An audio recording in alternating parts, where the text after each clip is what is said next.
zvakare vazukuru tichikontinya nenyaya yedu pamamarriage tips handiti. So tera kana ungasati wasubscribe this channel, this is our family channel muzukuru handiti.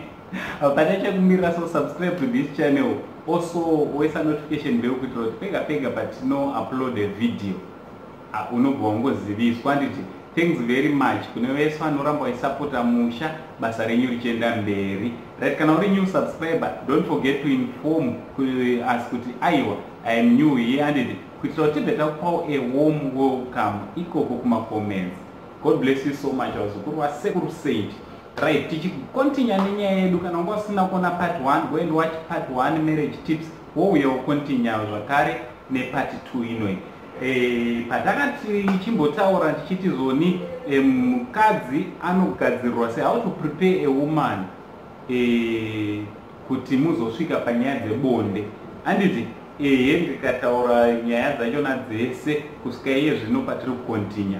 Right, tasira pekuti zoni uchinge wazodzokera kumba muzukuru akutambira wakaonoita kana newe ndoonotozoona kutoti panapa ndiri mambo.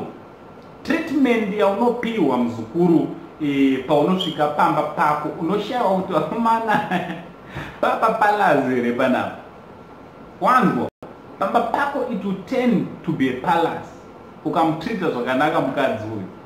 Shamwari vakadzi ava they are capable of doing zvinhu zvakakurisa zvekuti they are full of surprises. She can either surprise you zviri positive kana zviri negative depending nekuti iwewe uri kumutreata sei. Iwewe ndoonotomutreata nenzira yekutoti in fact the way you treat her ndiyo ichadetermine how she will pay you back. Ukamutreatawo zvakanaka unongoitawo kakinyi your own palace, but ukambata rafu muzukuru ma1 ako anenge atanga haunenge uri pama1 zvokuti nyange kubedroom bedroom akuna chinobuda muzukuru unobikirwa mbodza wanzwa. Semukadzi yeye you be surprised yako kubikira rinoibva rinoshinyira wanzwa muzukuru. So what am I saying? Ndiri zoni wazodzokera kumba paya unosvikawo zviya zvekuti ndakaneta umbozviisa paside, svika uri fresh uchiita ungati hauna kubva kubasa wanzwa muzukuru. Uchingosvikawo pamba kasemunhu anenge asvikawo kubva kubasa. Unoziva kuti nyaya dzekugeza aise nyaya yekugeza vanhurumewo ipapo vamwe vedu abi edu kugeza iwe mvura inorume here ineva kumana. Nyange wanoita zvekudire ngandikupe imwe tipika. Paunenge wabva kubasa paipaika usasvika uchigara pasi, svika same time uchibva watonanga kubathroom, same time uchingopinda mumba usati waita anything else nanga mubathroom wobva warefresh handiti. After refreshing yourself then wobva wachiti right wochigara pasi kana uchigara pasi wofarawo neumwe wako, but usati wagara pasi kuti utambe nevana munoendawo kubedroom munosweresanawo handiti. Kana muri mega pambawo murumo kutambira newo netumatsodi usatyise kuhagiwa handiti, usatyise kunge uri unobatiwa nemudzimai wako. Kwete kuti mukadzi wako atotanga atombofunga kuti ndomubata anozvifarira here iwe batiwa nemukadzi wako. Vakadzi vanozvifarira zvozviya zvekungoti padiki padiki achingotamba newo chimurovarovawo kama-assets handi ma-assets ndeakwawo ndowakanobvisa mari handiti. Mutaurawo nyaya dzenyu zvakanaka dzamunenge muchitaura be romantic handiti. Apa kachokoleti kako kaikaye katambotaurawo part 1 waviga uko kumbedha ngakagarire ikoko netumayogati ngatugarire kupi kumbedha uko. Pane patichazoshanda pazvichazodiwa. Ziva futi pekuitira zvinhu pane pachidiwa kunzi unge uri unotaura kana kusataura handiti vazukuru. Zvadaro usataura zvinhu zviri negative, praise umwe wako chero achibika chero uchitonzwa kuti hazvisi kunyanyonwira uchitoti mai mwana mandikuwadza nenzara mupraise handiti learn to praise umwe wako. Vakadzi muchivaona vaka vanovadiki vakafanira chimwana chidiki munoziva kuti chinotanga kutofamba nekungonzi de chikati 1 2 mobva that alone ndo zvinotoda kuitwa vanhukadzi. Ukangomutreata chete sekunge mbuya unobikirwa mbodza muzukuru, but ukamutreata semwana mutreate semazai unonerera. Zvadaro nyaya yachona ichienda uchingoitawo zvinhu zvakanaka nekutaurawo zvinhu zvakanaka. Usataure hasha, usawanze hasha kumumwe wako. Nyange kubasa kwanga kune stress yakawanda sei, usauye offloadera frustration yako yekubasa kana kuti kunetsana kwamaita nabosi wouya uda kuzoffloadera kuvana nemukadzi. No, serious.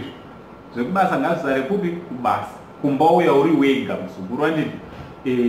So kana patime yaunozoenda kubedroom ivo amai vega uchangoona kahufasti kavanenge vachingorova anenge achiita chop imwe yekuti yasingasitema mumazuva ese achida kuti amhanyewo kunogadzirira kubedroom. Iwe unotritwa samambo muzukuru. Kana newo waziva kuti zvinhu zvinochinja imba, zvinhu zvinochinja marriage zvinhu zviri simple. Ukangobvisa kuva selfish chete muzukuru, kungobvisa selfishness, kufunga kuti wewe ndiwe bhuru mumba, ukava munhu anopota achitreata umwe wake zvakanaka, achiitira umwe wake zvakanaka, unotoona imba ichitofamba. Handiti kana mukudanana chaimuchai mumakomana nevasikana ukabvisa kuva umbimbi hwekufunga kuti wewe ndiwe shasha, izvi zviri mumasaidzi ese, kunyange kuvanhukadzi futi. Itawo zvinhuwo zvinofadza umwe wako, zvinhuwo zvaunenge uchiziva kuti umwe wangu izvi ndikataura ndakadaiwo zvinomutena on. Pamunozoenda kubedroom muzukuru enda unobata munhu, usawanze mashoko akawanda. Uchimuitira kasurprise kaya kandambotaureke kumuvhara kumeso, uchimuisa kachokolate mukamwa. Iwe chocolate yeamenoti mabhondi mangani ye 2 US kana 1 US muzukuru, unotoona zvinhu zvichito unotoona imba ichi unenge prepare everything. Zvinhu zvese kana chunhu muzukuru unochipiwa chese kunzi tora, kana uchida kuenda nacho enda nacho. Wazvinzwa muzukuru? So zvachiita manjeka watch out for part 3. Ndoda kuti ndichikuudzai kuti mukadzi because ndikuona kuti part 3 yachona inozoti yakati rebeiwo futi, kuti kana mamubedroom unotanga usei kumuromensa. Wamuromensa unobatwa mumapatsi api, zvichiita sei. Kana vari vaye vakadzi vane zvinzeve vamwe vakati matintini, zvinobatwawo sei zvimatintini izvo zviyezve zvichienda kusvikawo wadi mazosvika pabonde. So ndo patiri kuti ngatirambe tiri panapa tichidzidza, ngatinyorei kumacomments kuti what do you think nenyaya yatiinayo panapa. Watch out also for part number 3 mangwana nditi tichipfuurira mberi nekudzidzisana. Ngatinyorei kumacomments kuti ndeapi matopics amunoda kuti inini sasekuru nevazukuru vavo tinge tiri tinodiscussa with Uncle Sensitive, the only Zimbabwean uncle. Atapeta basa. Toba dadichi, much love.